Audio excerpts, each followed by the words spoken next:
trip into town. When we're out and about in busy places, we see lots of signs and they give us information. Look, here's one. This sign tells us which direction to go in. That sign tells us there's a museum nearby. It looks like the letter M with a hat on.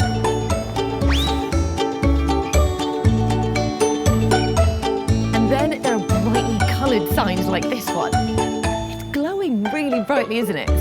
It's called a neon light, and they glow to catch our attention. But do you know how the glass is made into different shapes? And how does a neon sign glow? Do you know how a neon sign's made? Let's find out. How is it made? Neon sign.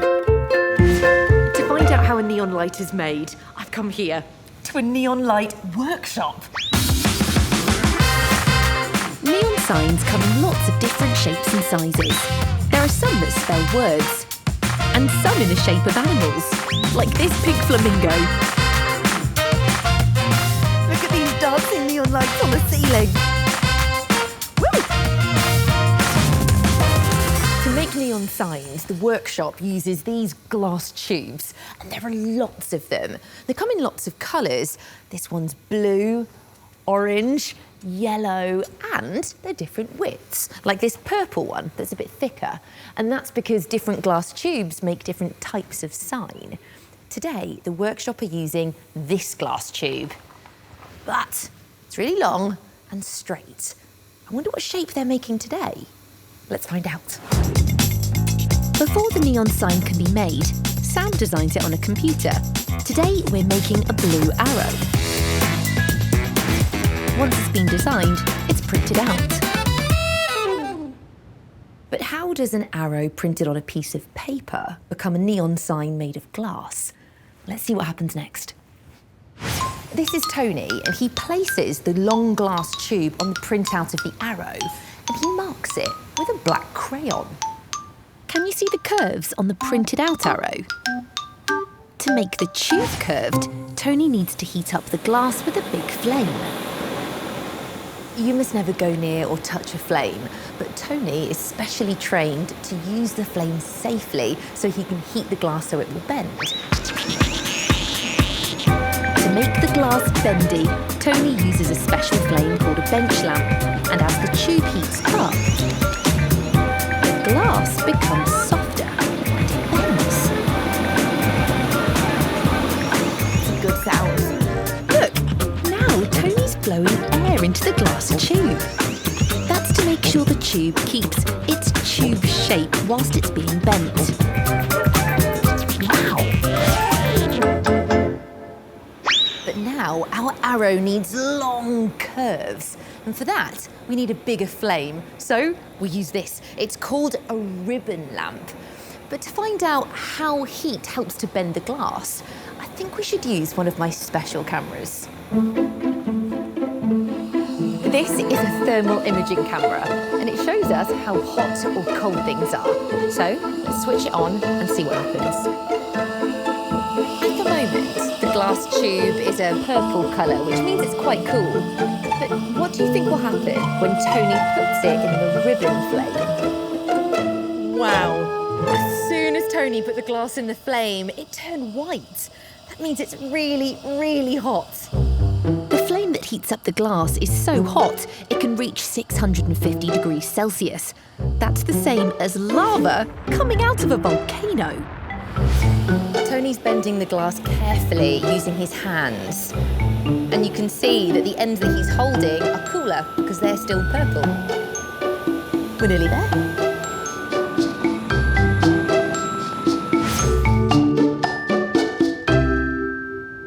The glass arrow is looking fantastic, and next it's brought here to the pumping station where gas is pumped into the glass tubes so the neon sign will glow.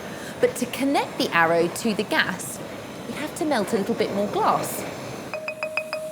And the gas that this lamp uses is called argon. It's the argon that will make the neon sign glow brightly. But to do that, we also need electricity. In neon lights, electricity moves through the tube between these. They're called electrodes. They're fitted onto both ends of the arrow. Inside the neon light, electricity mixes with the argon gas inside the tube. Small particles called electrons then start moving around, which makes a blue light.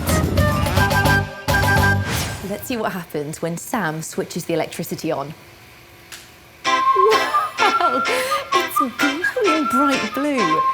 That's because the electricity gives the argon gas energy to move around and make light. And if it's switched off again, the electricity doesn't give the argon energy, so it stops making light. Back on again. There you go. How interesting was that?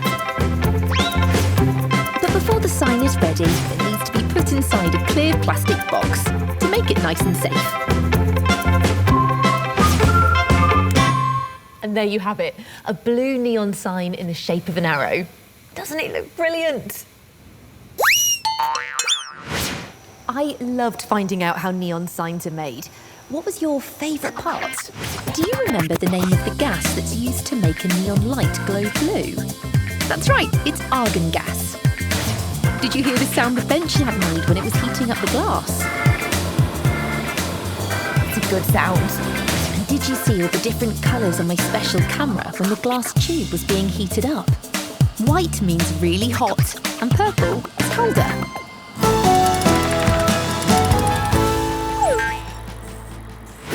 Sometimes we might find signs that light up above a doorway, and there are other signs, like this one. It tells wheelchair users to push the button to open a door. We use lots of different types of doors, depending on how big a building is and what needs to go through it. This door is enormous. This is another type of door. It's called a sliding door because it slides. And this door is called a revolving door. That was great. It's called a revolving door because it revolves. It turns round and round. But do you know how a revolving door works? Let's find out. How does it work? Revolving door. To find out how revolving doors work, I've come here to a door workshop. Revolving doors are great because they let more than one person in and out at the same time. You must never play in revolving doors, but I've got special permission to look closely at this one to show you how it works. The outside of a revolving door is called the drum wall. And can you see that the drum wall is curved? It's a bit like the shape of a drum you might play. Inside, there are 3 panels made of glass called wings. 1, 2, 3. And they're made of glass so that anybody going through the door can see where they're going and will be able to spot anyone coming from the other side. Hello! The drum wall has 2 gaps in it. One on this side so people can go into the door, and one on this side so people can walk out. But how does the revolving door turn? The wings are fixed together in the middle to make the centre axle. And the centre axle and the wings together are called a carousel, because just like a carousel at a fair, they turn it round and round. This is a manual revolving door, which means we have to push the wings if we want to go through. But there are other types too. This is an automatic revolving door. Can you see it's moving all by itself without anyone pushing it? But how does an automatic revolving door turn round and round all by itself without being pushed? To find out, I think we need to take a closer look. At the top of the revolving door is a sensor, which gives out an infrared beam of light. When we walk towards it, the infrared light is broken by our body. This sends a signal to a computer, which sends a signal to 2 motors, switching them on. The motors make the wheels turn and they move along a circular track. This pulls the carousel round, and the doors turn round with it. revolving door turns 2 times and then stops when you reach the other side. That was really interesting, wasn't it? This is Matt, and Matt is a revolving door engineer, and he's taken the top panels off the door and is going to bring it to a stop so we can take a closer look with one of my special cameras. Thanks. The revolving door has 2 motors at the top, and I can see one of them just here. Wow, look at that. And the other one is on this side, all the way up there. And around the top of the revolving door, we have the track. Can you see it? It goes all the way around, and there's one of the wheels. But to see all of these parts moving for ourselves, Matt's given me special permission to use some more of my special cameras.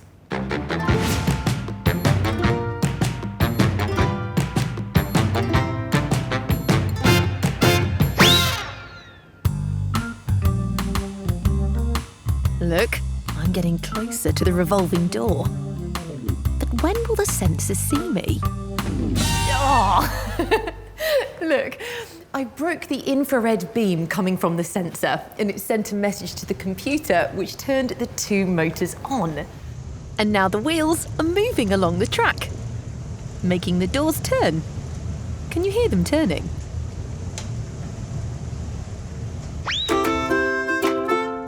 This revolving door has a special button on it which slows the doors down for wheelchair users and pushchairs so they can go in and out safely. It moved a lot slower, didn't it? Isn't that great? The revolving door will turn around 2 times, and if nobody else breaks the infrared beam coming from the sensor, then the motors will switch off and the revolving doors will come to a stop. How brilliant is that? I loved finding out how revolving doors work. What was your favourite bit? Can you remember the name of the glass panels that rotate? That's right, they're called wings. Did you hear the sound the wheels made when the revolving door turned? And did you see the red light turn on my special camera when I walked up to the revolving door?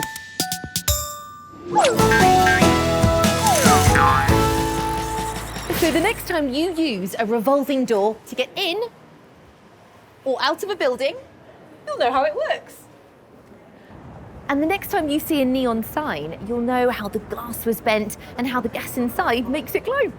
I'll see you next time. There are lots of things